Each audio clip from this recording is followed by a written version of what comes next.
major opposition parties. In effect, you can say it has been an in-house election. I would term it as an in-house election, and it was something which was all set up by the government and heavily guarded by the military, and where majority of the seats they were declared to be, like elected uncontested.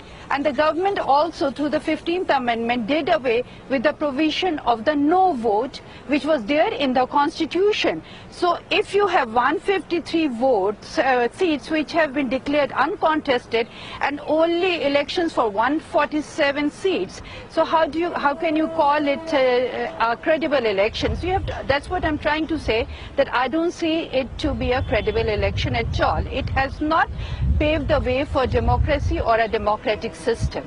Thank you. So it's not credible, it's not free, it's not fair, there's not a single shred of legitimacy. What is the purpose of holding the election? Do you see it just to, if you like, allow the government to claim they did hold an election, so therefore they are the government?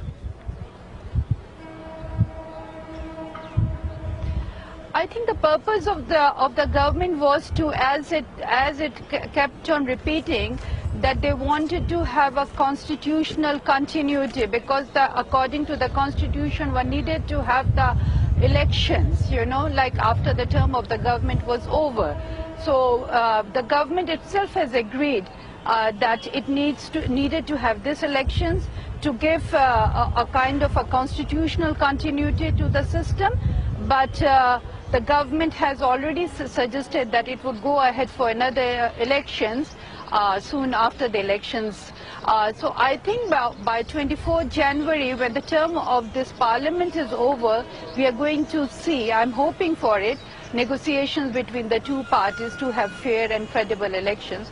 But I must say that there was time, and the government could have had a much more inclusive elections, and the election commission could have, delayed the elections further. There was this space for the election commission as well as the government, but I think it was sheer, like by their brute majority, they went ahead with the election, though they have an argument to it.